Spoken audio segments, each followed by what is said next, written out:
recognize our distinguished minority floor leader. Yes. We recognize the gentleman from Taguig Yes. City, our good minority leader, Senator Alan Cayetano. Thank you, Mr. Senate President, Majority Leader, dear colleagues. And before we start, may I congratulate also the Senate President for his speech yesterday. Akma talaga sa panahon. Thank you for reminding us to settle down. May we also remind you to settle down since you're still single. Pero mahirap yata yun, minority leader. Mahirap na masaya. Okay. Thank you, Mr. President. May I start by reading a verse from a prophet who is respected by Muslims, Christians, and Jews. Jeremiah said in Jeremiah 29:11, "For I know the plans I have for you, declares the Lord, plans to prosper you and not to harm you, plans to give you hope and a future." God talks about plans. Wala pong sino man sa atin ang magsasabi ng plans o plano na walang vision. Vision is contingent on actions. So siguro po sa privilege ng oposisyon at ng minority na magbigay ng kontrasona, napakalaga po na meron tayong isang bagay na pagkakasunduan bilang mga Pilipino, which is a common vision. But in Jeremiah 29:11, when God says He will give us hope and a future, the plans comes from Him.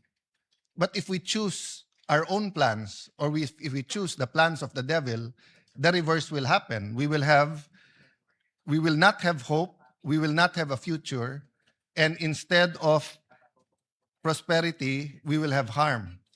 Many, many times in the 1980s, I asked my dad about politics, about government, governance.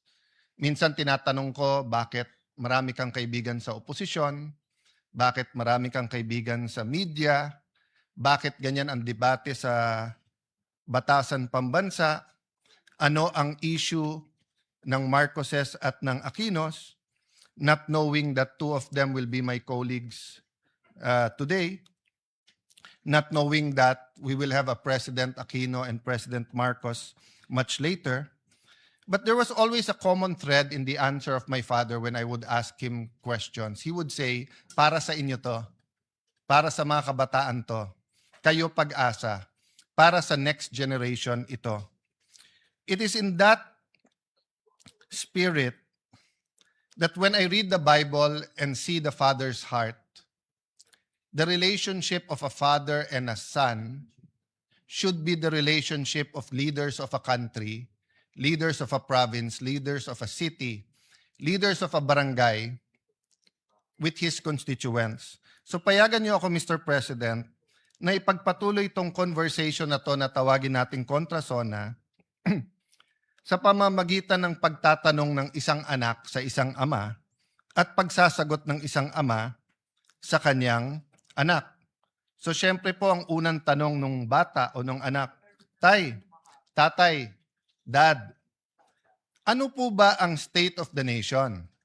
Siyempre po, sasagutin natin siya, Anak, ang state of the nation ay isang paglalahad ng estado o kalagayan ng ating bansa.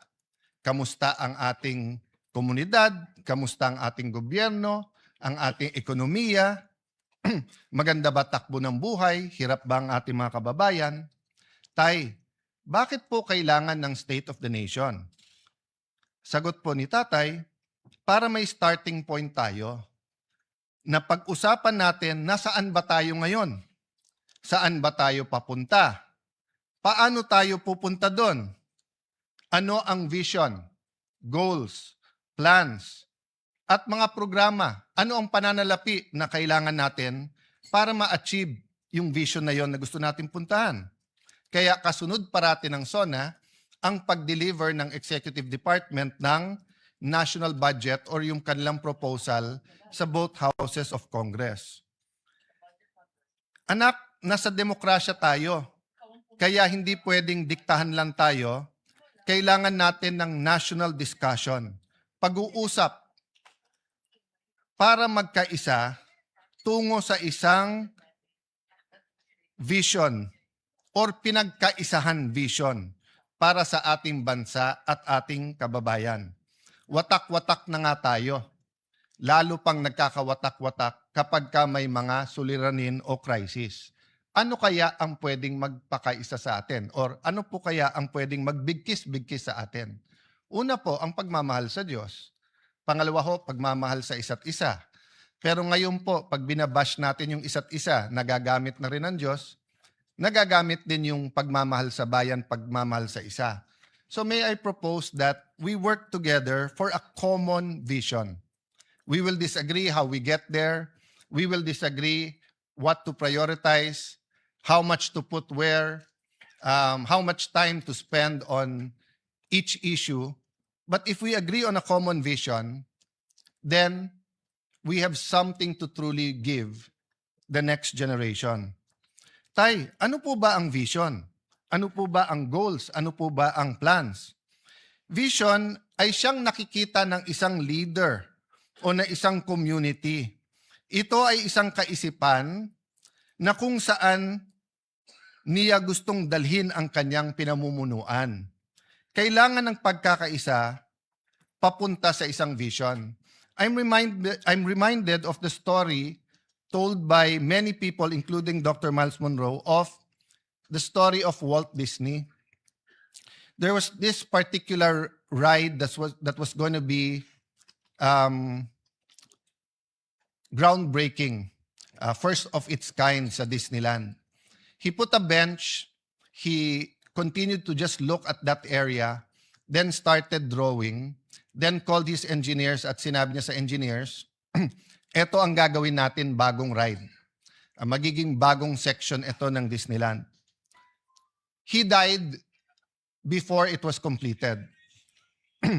When it was completed, the MC called the wife and said, before he passed the mic sa asawa, sabi niya, nakakalungkot because hindi makikita ni Mr. Walt Disney yung project niya. So pagkuha po ng mikropono ng asawa, sabi niya sa MC, ikaw ang nagkakamali. Kasi ayan yung upuan, no? Araw-araw nakikita ng asawa ko yung project kasi may vision siya. Tayo, ngayon lang natin nakita yan.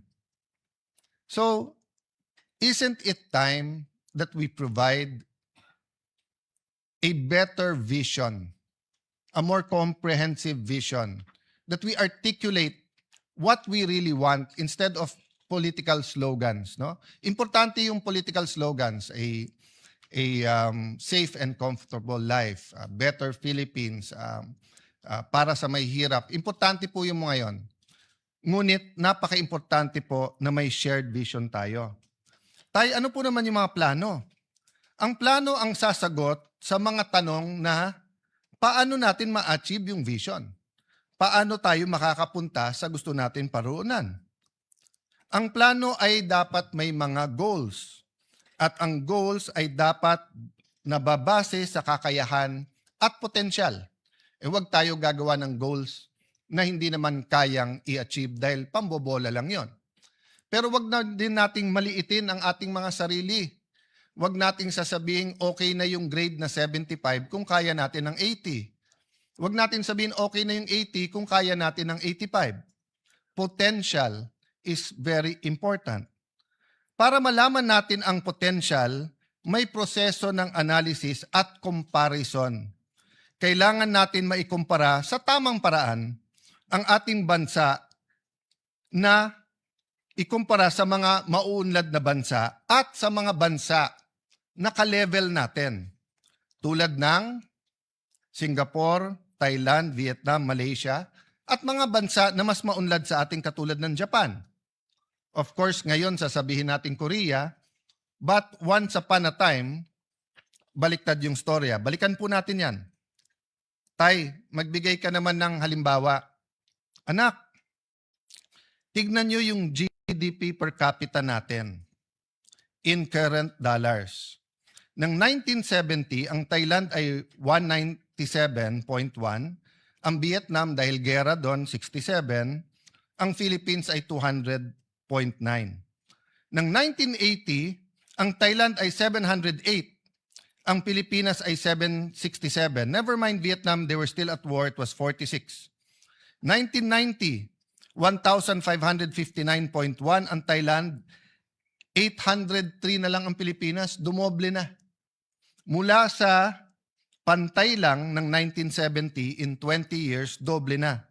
In the year 2000, tumaas din tayo from 800 to 1,050.8, pero tumaas din ang Thailand ng 2006. 2010, 4,973, tayo 2,162. Hindi ko na isa-isahin yung mga bansa, pero tignan nyo po. Sa ngayon, Thailand, 8,056. Pang-87 sa mundo. Pilipinas, 4,170. Pang-119 sa mundo. Vietnam, 5,066. Pang-101, pang-111 sa bansa. Pero tignan nyo po, 1970, 67, 1980, 46, 1990, 98. Hanggang 1990, $100 lang ang per capita nila. 2,404. 2010, it was 1,600. Pero ngayon po, nasa 5,000 na. Malaysia, 13,000. Singapore, 98,000. South Korea, 36,000. Japan, 35,000. Tay, ano ba ang estado talaga ng ating bansa? What is the state of our nation? Ang estado, anak, ng ating bansa, ang ating bansa ngayon ay dumadaan sa kahirapan. Mahirap, anak, mahirap. Mahirap, ngunit malaki ang potensyal. Mahirap, ngunit may dahan-dahan na pagbabago. Mahirap, ngunit malaki ang potensyal. May mga pagbabago, ngunit puno ng pagsusubok. Puno ng pagsusubok at ng peligro. Hirap ang mga namamasadang tricycle at jeep, mga riders. Hirap sa taas ng presyo ng diesel at kuryente. Hirap ang ating mga magsasaka. Mga anak ng magsasaka, ayaw na po nila maging magsasaka o farmers. Hirap po ang mga estudyante, marami rin pong tumitigil sa pag-aaral. Hirap po ang ating mga OFWs kasi tumaas man ang presyo ng dolyar, labis din tumataas ang presyo ng bilihin at ng kuryente sa ating bansa. Tay, malaki din ba ang potensyal ng ating bansa? Malaki ba ang potensyal ng Pilipino at Pilipinas? Nako anak, siguro sa buong mundo baka Pilipinas ang pinakamaganda potensyal. Bakit po? Mayaman at maganda ang ating bansa. Pag-usapan natin pinakamataas na bundok. Pag-usapan natin ang pinaka-humble na plains. Pag-usapan po natin ang dagat, ang ilog. Pag-usapan natin ang kahit anong mineral, ginto, pilak, nickel. Pag-usapan natin langis, natural oil. Meron po tayo. Pag-usapan naman natin ang Pilipino. Sabi nung iba, natural resources natin ang number one blessing ng Panginoon sa atin. Hindi po. Ang Pilipino ang number one blessing sa Pilipinas. Napaka-adaptable ng Pilipino. Dalin mo sa Middle East, dalin mo sa Ukraine, sa Europe, Southeast Asia, Africa. Tinitingala. Gawin mong nani o yaya, nagiging pangalawang nanay. Gawin mong aid sa dentistry, mas gusto pa siya kaso dun sa kanyang dentist. Yung mga nurse natin, lalong hinahanap kaso sa mga doktor. Yan ay sa Japan man, yan ay sa London or sa Amerika. Napakalaki ng potensyal ng mga Pilipino at napakagaling natin sumunod sa batas basta't tayo'y nasa abroad. Tay, ano po yung peligro? Anak, ang number one na tinuturo parati sa amin ay ang edukasyon ay ang great equalizer. Yung aking ang ama ang sabi sa akin, anak, lahat ng iiwan ko sa inyo, pwedeng mawala, pwedeng mawaldas, pwedeng nakawin, pero ang edukasyon na nakamtam mo, walang pwedeng magnakaw sa iyo yan. Pero bakit ko sinasabing may peligro? Unang-una po, yung sa problema ng pagkabansot or yung pong sinasabing stunting. Sinasabi na hanggang 25% or 1/4 po ng Pilipino ay nasa endangered ng stunting. Naging bisita po ng Pilipinas ang Pangulo ng Singapore at naging privilege po ng Taguig na maging bisita dahil may proyekto po sa ospital ang kanilang isang foundation, ang Temasek, at napakaganda ng mga teknolohiya. Pero nagulat po kami sa speech ng Pangulo ng Singapore. Sabi niya, kasi ito'y isang finance person, magaling sa negosyo, magaling sa finance. Sabi niya, sa lahat ng nakita niya sa gobyerno, ang pinakamalaking return sa tao ng isang bansa ay yung first 1,000 days. Yung simula sa mabuntis hanggang 1,000 days nung bata, sapagkat pag siya'y nabansot at apektado ang kanyang mental and physical growth, apektado din po ang kanyang emotional growth, apektado ang kanyang health. So kahit anong scholarship, kahit anong gold card ng PhilHealth na ibigay mo sa bata na nabansot na, ay hindi mo na maibabalik. Hindi mo na, yung stunting ay pwedeng maging irreversible. So yun po ang number 1. Kailangan nating pagtulong-tulungan yung peligro sa ating bansa yan. Can you imagine 1 out of 4 Filipinos who could be the best pilot, the best accountant, the best lawyer, who could be someone who discovers the cure for cancer, who could be the next Hollywood star, who could be the next tennis star after Alex, the next Carlos Yulo. Hindi niya makakamtan ang kanyang pangarap at kanyang potensyal. Bakit po? Dahil hindi kaya ng magulang niya, pero ang gobyerno bilang pangalawang magulang ay may ibang priorities. Siguro naman, Mr. President, dear colleagues, we will all agree. Stunting has to be a priority. We keep doing the same thing and expecting different results. Mali po yun. Mga suliranin sa ating education system.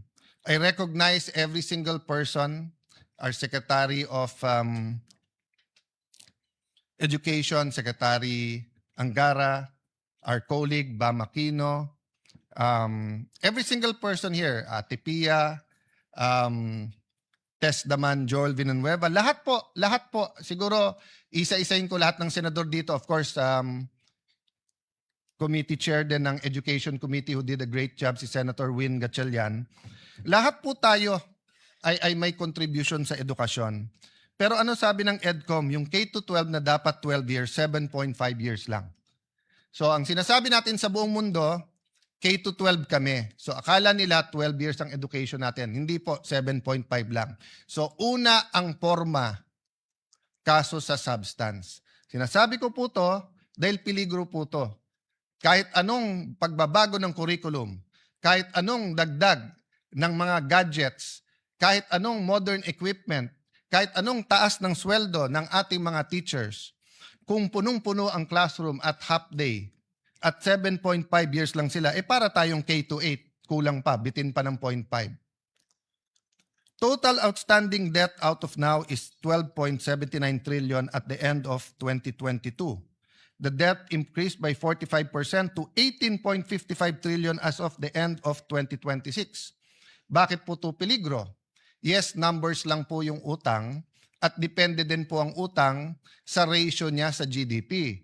Pero ang problema po, dahil sunod-sunod ang problema at mga problema, whether it's man-made or outside our control, since the pandemic in 2020 till now, nasa lugar na tayo kung saan hindi tayo basta't makautang.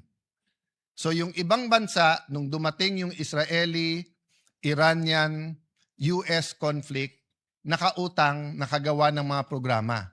tayo, dahil nga sa laki ng utang, yung fiscal space kung pag-usapan, ay problematic na. Hirap din po ang ating mga magsasaka. Kanina lang po, yun po ang pinag-uusapan dito.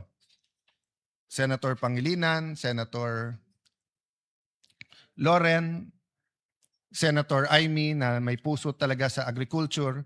Kaya kung sino man ang magsasabi sa atin na okay naman ang takbo ng ating agriculture, let's agree to disagree.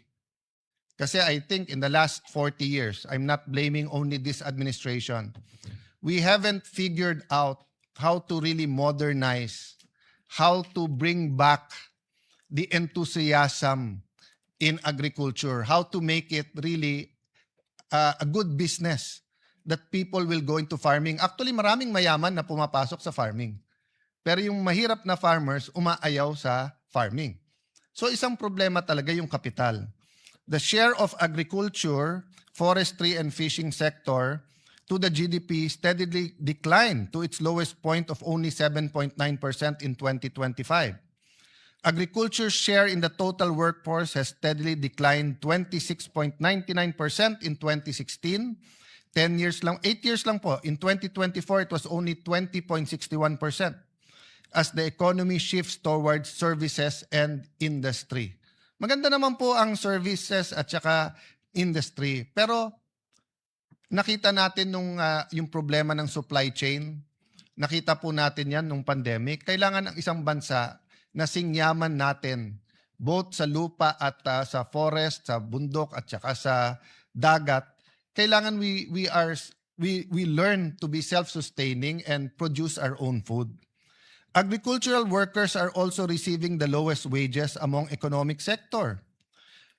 Poverty incidence remains high among agricultural workers and farmers, 27%, and fisher folk, 27.4%, based on PSA data of 2023. Parati kasi tayong nagdi-disagree, kaya napabayaan ang agri. 'Di ba? Marami po talagang magaling sa Pilipinas, 'di ba? We really disagree with many things. So, ang napabayaan yung agri. Mr. Senate President, do you agree? Mas mahirap ang maghanap ng trabaho, pero nahihirapan na po ngayon ang ating mga trabahador. Lahat po ng may trabaho, especially kung daily wage earners, hirap po talaga. Kasi we have a minimum wage, we do not have a living wage that the Constitution envisioned. The Constitution envisioned a living wage. What is a living wage?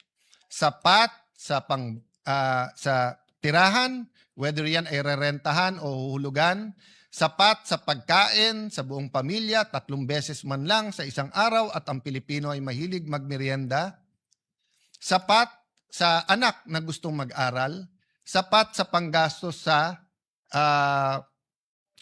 medical. So, a simple life, but a living wage. Malayo po tayo sa living wage. Sa Amerika po, maraming silang sinasabing mahirap. Pero doon po, maging driver, maging waiter, maging security guard, nakakabili po ng bahay, nakakapag-aral, nakakabili po ng kotse. Ang taxi driver po sa Singapore, tanungin mo, saan nagbabakasyon? Bihira niya sasabihin ang minsan Thailand, minsan Japan, pero karaniwan sasabihin sa inyo, London, Germany. Ang ating pong mga taxi driver, hindi makapagbakasyon kasi isang kahig, isang tuka. Pero kung nahihirapan po yung mga may trabaho, nahihirapan po ang mga walang trabaho. Yung naghahanap pero walang mahanap na trabaho. Simula po, at least po yung mga kasing edad ko, kasama po ang Senate President, kasama po Senator JV, Senator Migs, Senator Cheese, si Senator Padilla ata, sing edad ko rin.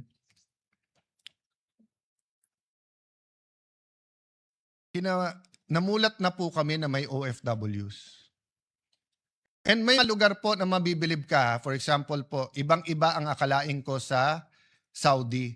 Pero pagdating ko doon po, kahit draftman kahit hindi po siya architect or engineer, bossing doon. Talagang sanay sa mga lugar, etc. No? May mga peligro din, pero lalo po kung ikaw isang professional, ikaw isang architect, for example, doon, na pagtatapos yung anak at magka-ambisyon man sila na yung anak nila ay magtrabaho din doon, it is from strength to strength or from one level of socioeconomic status to a higher level. Hindi katulad po, for example, ng iba nating mga nani sa Hong Kong na ang kinikita ay katumbas po ng 18 to 25,000 pesos. Kung 5 yung anak, it barely pays the bill. So malamang po yung asawa OFW din. So malamang po yung anak kay tita or kay tito or kay lolo o kay lola tumitira at lumalaki. At ang problema, dahil nga sa poverty, hindi rin po nakakatapos yung iba, second generation sila na OFWs, pero hindi tumaas ang antas ng trabahong at ng kita na inaasam-asam nila. So ang tanong ko, Mr. President, going back to vision, can we not have a vision, whether it's 5 years, 10 years, 20 years, where a Philippine president can say, at this year, there will not be any more, let's say it's 2026. Wala bang pwedeng magsabing in 2041 or in 2050? Yung totoo hindi bola.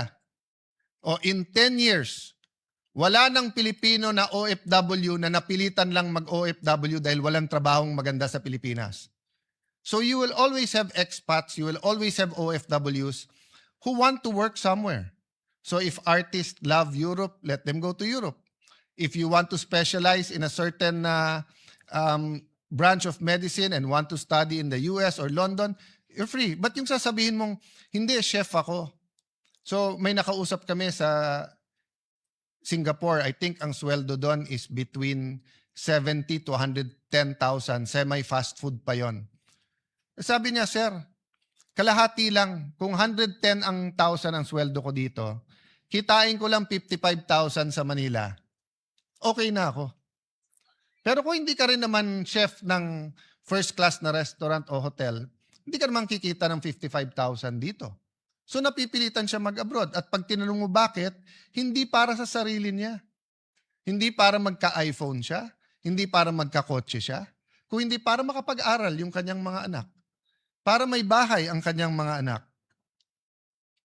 Negosyante, Mr. President.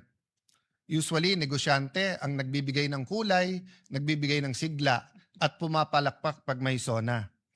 Pero yung sunod-sunod na problema, some we under our control, some hindi. What is not under our control? 2022, patapos yung pandemic, nangyari yung conflict ng Russia at Ukraine, may mga inflation na nangyari. Flood control, in a sense, it's under our control because it could have been stopped, pwedeng hindi, or how are we handling it? Iran, US, and Israel, it's not in our control, but how we reacted is up to us. Nauna pa yung Senate Yung sa ating protect at ang ating Senate President nagpatakbo nun, yung uplift, sumunod na lang yon. So we could have reacted faster and better. Having said that, nandyan na yan, how do we prepare ourselves to not only be active, proactive, but to really achieve what we can achieve through our potential. Hindi yung pwede na. So tay, tanong nung anak, sinong may kasalanan? Well, anak, madaling magturo. The easiest thing to do for the opposition is to point at the administration. The easiest thing to do for the administration is to point to the secretaries. Secretaries can point to Congress, which they sometimes do. We sometimes point to them because it's the implementation. The local government will point to us, and then to the national government and the local government, and the national government will point to the businessmen. So, ang daling magturo.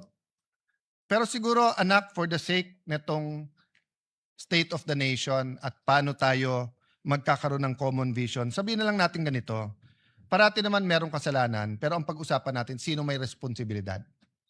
Kasi maaring hindi mo kasalanan, pero may responsibilidad ka pa rin. Di ba?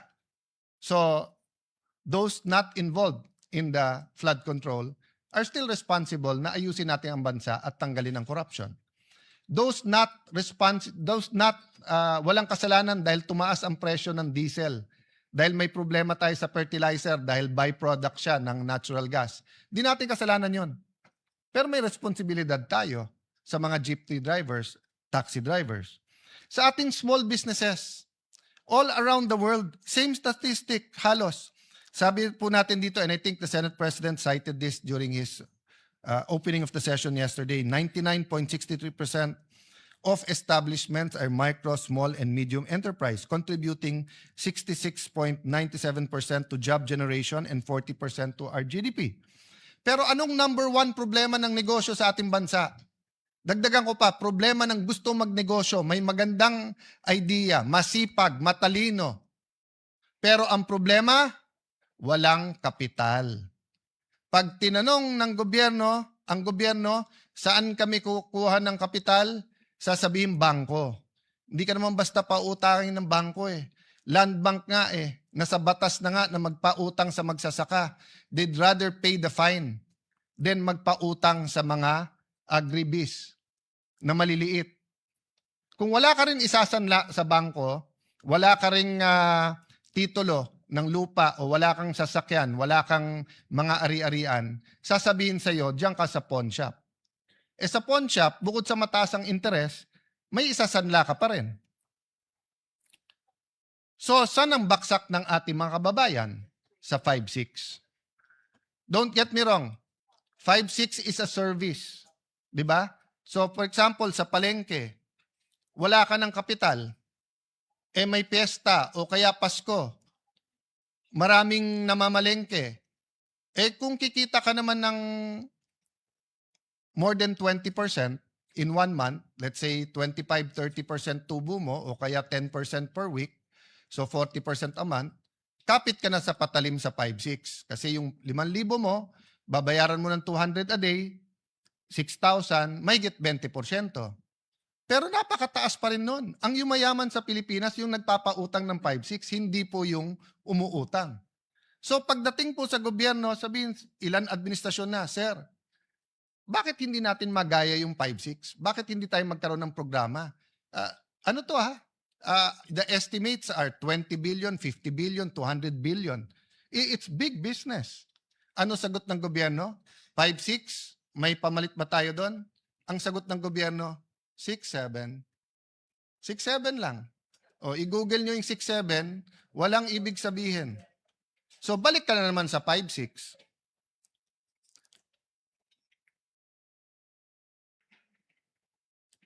Children in conflict with the law. Yan ay isang debate. Mainit ang debate dyan. Pero hindi ba mga kababayan, mga kapwa magulang, kung itong tatay na to ay sinasagot po ang tanong ng anak? Responsibilidad din yan ng magulang, ng teachers, ng simbahan, ng mga komunidad. Sabi nga po, di ba ni Hillary Clinton, it takes a village to raise a child. Yes, there is something that caused that child to become violent. Whether siya may mental disease or problem, whether siya na-depressed, whether siya ginamit ng mga kriminal, the point is, Mr. President, there is a blame, but there's also a responsibility. Pag ang isang lugar, whether sa US yan, whether sa Latin America, whether yan po ay sa Africa, whether sa Tondo, whether it's in any rough neighborhood, at sasabihin marami ng gangs yan, it is our joint responsibility. In the end, there is a specific blame, and there is a general responsibility. Habang usapan natin yan, mahabang usapan yan, Mr. President, but eventually, we do have to discuss it sincerely and very deeply. Tay, bakit mahirap ang ating estado? Ano ba ang pumipigil sa ating bansa? Well, may mga bagay nga na wala sa ating control, yung mga external. May mga bagay na nasa ating control. Pero may mga bagay din na ina-address natin directly pero ang problema kultura. For example, we have to address corruption. But we have to address the culture of corruption. Sasabihin natin, wag magnakaw sa flood control, pero ina-address ba natin ang pandaraya pag nangongopya sa exam? Ina-address ba natin yung simpleng pagsisinungaling sa araw-araw? Ina-address ba natin na sa bawat kailangan ng Pilipino, lisensya, business permit, real property tax, customs, ay may lagayan? So, the culture of corruption continues to lay hold. And as a Christian, I believe there's a spiritual aspect to that battle. There are spirits that control, di ba, that are principalities and authorities. Kaya sabi sa Bible, you have to bind, then you have to occupy. Hindi sapat na mawala yung iba't ibang scam. Kaya nga palaki ng palaki ang scam sa ating bansa. Policies ay nagpapahirap din sa atin. Nabanggit ko na kanina yung K-12. Mukhang tama si Senator Jinggoy Estrada. Tanggalin na natin ang 1 o 2 taon sa senior high kasi K-10 na 10 taon na nag-aaral ang bata na mas kumpleto ang gamit niya ay mas mabuti kaso sa K-12 pero 7.5 years lang ang pinapasok ng ating bata. Another example, ang bata ngayon karaniwan sa highly urbanized ay half day. Sabi niya, Tay, ang ganda naman ng tinuturo ng aming mga teachers. Magagaling naman ang aming mga teachers. Yung nasa mga religious schools, parochial school, Christian schools, yung mga nasa madrasa, Brother Robin, no? Sabi, maganda naman tinuturo sa amin eh. Maka-Diyos. Anong problema? Hindi po kung ano tinuturo nila, kung anong nakikita nila. Children learn by what they see, what they experience, not by what they are taught. So, Mr. President, that's a lesson. Mr. President, that's a lesson to us. It is a lesson to us, Mr. President, that in everything we do, the children are watching. And they learn from that. So whether it's the internet, television, whether it's news, whether it's cartoons, whether it's video games, all of this influence them. So what's the solution? Maging klaro kung ano tama at kung anong mali. Diba? Kahit mapanood nila, pero nakita nila, eto, naparusahan dahil mali, matututunan nila mali. Pero Mr. President, pag nakita nila yung mali, nagiging tama sa matatanda, I remember in the 1980s, yung kasama ko parate, he was in the Marines and they were asked during martial law to lecture about not having colonial mentality. Ano pong ginawa nila? Nagtuturo na ang local is as good as imported. And then kumuha ng sigarilyo, at that time, dito pa pinapasok yung sigarilyo, kinuha Blue Seal. So, yung mga tinuturuan, hindi matuto. Mr. President, pumunta ka ng Hong Kong, Singapore. Sabi ni Senator Pia, pati sa Thailand. Napaka-liberal na nga sa Thailand dahil ang cannabis ay pwede, pero ang vape hindi. I think kay Senator Win Gatchalian, ang ating Senate President, without an S, sorry. Ang halimbawa, ang nagsabi na may nagpakita ng statistics, I think that was 2 years ago, 3 years ago, na despite being heavily regulated, hindi na re-regulate. Halimbawa sa Baguio City, inulat mismo ng City Health Office na may 350 menor de edad ang nahuli dahil sa pagve-vape sa loob ng 1 taon. Ayon din sa isang survey, 1 sa bawat 7 kabataan Pilipino na edad 30 hanggang 15 ay kasalukuyang gumagamit ng vape. Nakita din na malaki ang tinaas ng paggamit ng vape ng mga kabataan nitong mga nakaraang panahon at mas marami ring kabataan dati namang hindi naninigarilyo ang nagsisimulang gumamit ng vape. Tay, ano naman yung issue sa PhilHealth?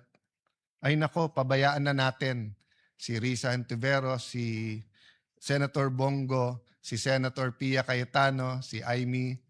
at lahat ng iba, si Senator JB, na napakahaba na ang diskusyon doon. Pero ito lang ang sasabihin ko sa iyo, anak. 20 years ago, more or less, or more pa, maybe more than 20 years ago, nagkaroon ng programa ang Thailand. Magbayad ka ng 100 baht, libre na lahat sa ospital. Ngayon, 30 na lang. 30 baht, libre lahat. Ba't hindi po natin magawa yon? Ganun lang kasimple. Medyo humaba na yung speech ko, anak, kaya hindi ko nababasahin yung statistics ng health. Tay, pinapanood ko ang Pangulo kahapon, bakit unang-una niyang binanggit ang flood control? Ganyan ba ka-importante yung issue na yan? Bakit una niyang binanggit? Anak, biggest issue of the year yan eh. At pinakamalaking skandalo sa corruption in our history. Anak, importante ma-resolve yan. Anak, importante malaman ng taong bayan yung tunay na nangyayari, anong ginagawa, anong pwedeng gawin, anong reforma ang pwede.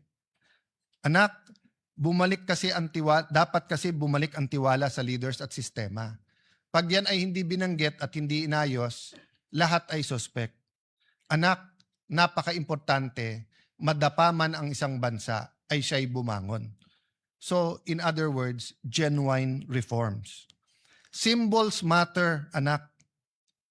Pag may mga skandalo na tumatama sa isang bansa, may isa o dalawa na bukod tangi dahil nagiging simbolo. Either simbolo kung paano ni-resolve ng isang bansa at paano niya nilampasan ang corruption, or simbolo kung paano nanatiling nakadapa ang bansa at hindi makatayo. So sana anak, we will find the strength and wisdom to conclude the investigations, to hold people accountable, but also to put the genuine reforms. Isang simpleng example lang, isang simpleng suggestion na binigay ko sa DPWH na 2 beses tinanggap ng secretary pero mukhang hindi ginawa. Ordinaryong cellphone, kunan lahat ng projects para makita kung may ghost o wala. So 1 year later, the problem is hindi pa kumpleto yung data. Pero wag ka mawalang ng pag-asa, anak. Walang bansa sa mundo nang hindi dumaan sa corruption.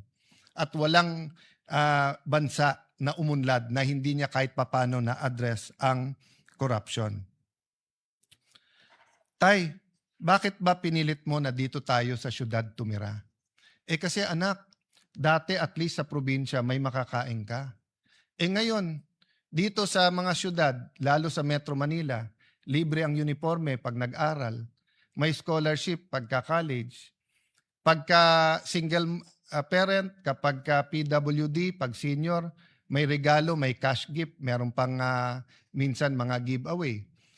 Dito anak, may internet. Mr. President, in 1980, 1/3 lang ng Pilipino ang nakatira sa urban. 2/3 ay sa rural. And we know around the world, mas maganda ang ugali ng mga nakatira sa rural. Mas may sense of community, sense of camaraderie. Mas may malasakit sa isa't isa. Pero napilitan ang mga kababayan natin sa rural. Bakit po? Go to certain parts of France, of UK, even the US, Canada. Rural, pero may kuryente, may tubig, may ospital, may eskwelahan, may internet. Sa atin hindi. Pag sinabi mong urban, sigurado po yan, mayaman. Pag pumunta ka ng rural, mahirap. Ang problema, ang mahirap sa rural, pag pumunta sa urban, mahirap pa rin. Mas maginhawa buhay, pero mahirap pa rin. Mahirap po. So, Mr. President, we should have a real rural development project. That was something I heard a lot in the 70s, 80s, 90s. Pero siguro kasi mas maganda talagang ang sabihin sa isa't isa, sa syudad ako nakatira, nakakalimutan natin. May I pay tribute to isang USEC ng DBM, I think USEC Abuel. I remember when she topped the bar, sabi ng isang reporter sa kanya, "Ma'am, ano pakiramdam mo ng isang taga-probinsya ay nag-top ng bar?" The reporter, I think from there, but I'm not sure from Manila or from there, was referring to na hindi ka taga-Manila. Kasi dati, karamihan ng top 10 nandito sa Manila, Manila Law Schools. Sabi po niya, "Excuse me, Baguio is a city. So hanggang ngayon po sa atin sa Metro Manila, pagka hindi ka sa Metro Manila or Metro Cebu o Metro Davao, or minsan taga Metro Cebu ka na, Metro Davao, ang dating sa atin sa mga Metro Manila, taga probinsya kayo. Walang masama po maging sa probinsya. Ang problema po, bakit wala tayong rural development program? Which brings us to transportation. Mr. President, ako'y natutuwa na narinig ko po yung additional trains at stasyon na sinabi in both zonas. Last year zona at ngayon. Pero bakit po, kung titignan natin ang national budget, kalye pa rin ang ating tinututukan? Tignan nyo po ang Laguna Lake, Lakeshore, yung ginagawa pong highway po dyan. Nasabi natin last year at umuo ang DOTR Secretary, umuo ang DPWH Secretary, na pag-aaralan nila kung lalagyan man ng kalye, lalagyan din ng tren. Pero wala akong nababalitaan magandang plano para sa tren na magkakabit ng probinsya ng Rizal, probinsya ng Laguna at Metro Manila. Napakasimple lang po niyan. Ginagawa na po yung kalye. Nire-reclaiman na po yung lake. Ganon din po ang Mindanao Railway. I have to speak because wala po dito si Senator Bato. Pero sa last year budget natin, inamin po ng DOTR kung lalagyan lang nila ng 10 bilyon. And I think Senator JV mentioned this 7 years, basta bago ako mag-DFA or after ko mag-DFA, binabanggit na to. Oh, so nagka-problema sa funding sa China. Pero yung phase 1 po ay pwedeng pondohan ng ating gobyerno. Bakit hindi? Huwag tayong pumayag na yung pagkakamali ng Metro Manila at ng ibang lugar sa Luzon ay maging pagkakamali ng Mindanao. Kasi unlike Visayas na grupo ng mga isla, ang Mindanao ay mas halintulad sa Luzon, pero mas mayaman sa Luzon. So sana naman po sa 2026 budget, may pondo na po ang Mindanao railway system regardless kung sino nagtatap ng survey sa Mindanao. Patapos na to, Mr. President. Makwento po kasi si tatay at si anak. Anak, malaki talaga ang potential ng Pilipino. Maabilidad kasi ang Pilipino. Tay, ano ba mangyayari pag na-realize natin ang potential? Anak, lahat ng komunidad, lahat ng lugar, lahat ng Pilipino ay makikinabang. E di tay, ba't hindi natin gawin? Maraming dahilan, anak, pero isang dahilan, algorithm. Ngayon, para na tayong fraternities na nagrarumble. Na experience ko sa University of the Philippines, pag may rumble at may brad ka na nagulpe o mayroon kang gugulpihin, hindi na importante sinong tama at mali. Ang importante, protektahan mo brad mo. Sa ating national discussions, sa impeachment, sa flood control, sa iba't ibang mga issue, ang kampihan natin, masarap man kung mas marami kang kakampi, wala nang sanity eh. Algorithm. Parang fraternity, kahit mali, kampihan ka na lang. That's a problem, I don't know the solution. But what can I tell you, anak? Noong 1960s, we were second only to Japan. President Erap kept on saying this during their presidential election in 1998. So ni-research ko yan.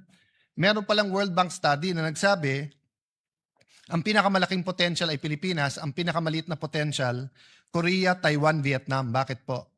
Dahil po sa mga gera at kondisyon ng kanilang bansa. Ang Korea, yung Korean War, pero dahil din sa sobrang winter doon. And this was the 1960s. The technology was much less. We know about Taiwan dahil nga po sa revolution sa China, and we know about Vietnam that had a long war between the South and North at saka yung hilahan during the Cold War. But wag na nating pangarapin na maging second tayo sa Japan, sa Asia. Balik tayo sa 70s, 80s. Vietnam, nasa ilalim natin. Thailand, kapantay natin. Mas moderno tayo sa Malaysia. Pero ngayon, sabihin nyo, whether infrastructure, whether tourism, whether manufacturing, kung ano-anong pag-usapan po natin, naiiwan na po tayo ng ating pong mga neighbor. So anak, we have to get our acts together. Anak, hindi ko na isa-isahin Malaysia, Thailand, Singapore, Vietnam. Kung may pera tayo, puntahan natin. Kung wala, i-internet mo na lang pero makikita mo yung ganda. Pero anak, pinakita ng tatay ko to sa akin. With your permission, Mr. President, can I show the picture of Singapore in the 1950s? In the 1950s po, Singapore was a fishing village. Maraming potential, maraming maganda, pero wala po kasi silang natural resources. Tapos may problema sila with Malaysia, may racial problems. In fact, maraming taga Davao ang meron pong nani na galing po sa Singapore. Pero ngayon po, ano na itsura ng Singapore? Next slide, please. Next slide, please. At kahit anong indicator po, human index indicators, health, education, quality of life, safety, kung hindi number 1, number 2 ang Singapore. So madalas sabihin ng aking ama sa akin, anak, isipin mo, 1 generation lang kaya yan. Kasi yung iba sinasabi, 100 years, 200 years. Hindi, 1 generation. But you know, my good friend and brother in Christ, Jeremiah Belica, who's here, the irony is we were in Singapore and we had a conference talking to Christians from all over the region and pinakita niya tong picture na to or similar to this. Next slide, please. He showed this picture. Hindi niya ni-label nun, kaya hindi ko nakilala kaagad. And it wasn't so far ago. It was in 1996. Ito po ang itsura ng Bonifacio Global City. Next slide. Pinakita niya po ano na ang itsura ngayon ng Bonifacio Global City. In 20 to 30 years po, not only did a city rise from 5 million a year in 2009 na budget sa scholarship, 1 billion na ngayon. From a few hundreds to a few thousand, more than 50,000 scholars, between 15,000 to 80,000 pesos. From Fort Bonifacio, catering to mostly Metro Manilan, richer cities, yung nagtatrabaho dyan, in the last 10 years, napakaraming engineers, abogado, chef, na nag-graduate, mga professionals, dahil nga nag-rise up in less than 30 years. Next slide, please. President Pinoy saw the potential. So this is just a comparison. Next slide. Ilan administrasyon ang sinubukan ibenta yung part ng FTI? 2012 po to. Ano na itsura ngayon ng Arca South? I was there last Sunday sa Landers. Dinala ko yung anak ni ate at mga pamangking ko. Next slide, please. It's turning out to be, quite a beautiful development. At yung traditional barangays ng Senate, ang Signal Village, Marlica Village, ang Upper Bikutan, Western Bikutan, napakaraming residente ang naglalakad na dyan. So Mr. President, kaya po natin. I don't have time now and I don't have the pictures of how Cebu City, Mandaue, Davao City, Iloilo, Bacolod, your city, Mr. President, Valenzuela, Mandaluyong, Cagayan de Oro. I was thinking if I'm going to mention the city of Senator Jinggoy and Senator JV, but I will mention San Juan. No? But my point is, Mr. President, may pag-asa eh. Di mo kailangan maghintay na matagal. So nung bata ako, gusto ko na sabihin sa matatandang politiko, panay sabi nyo, para sa amin eh. Pero kayo lang yung mayaman eh. Di naman nagbabago. Kaya wag tayong magalit sa mga bata ngayon if they're demanding that when we said this is for you, they want to see faster results. At kaya, Mr. President. So in that sense, let me close, Mr. President, by saying, let's take a second look in having a new local government code, giving more decentralization. Actually, I will push the envelope dahil nakatingin sa akin si Robin Padilla na may kakampi siyang mabigat. Kakampi po niya si Dr. Jose Rizal na nagsabing federalismo ang dapat sa Pilipinas. So Mr. President, there are system changes that can help our country. But it won't happen kung may problema tayo sa demokrasya. Sabi ng Pangulo, I am president not only of my family.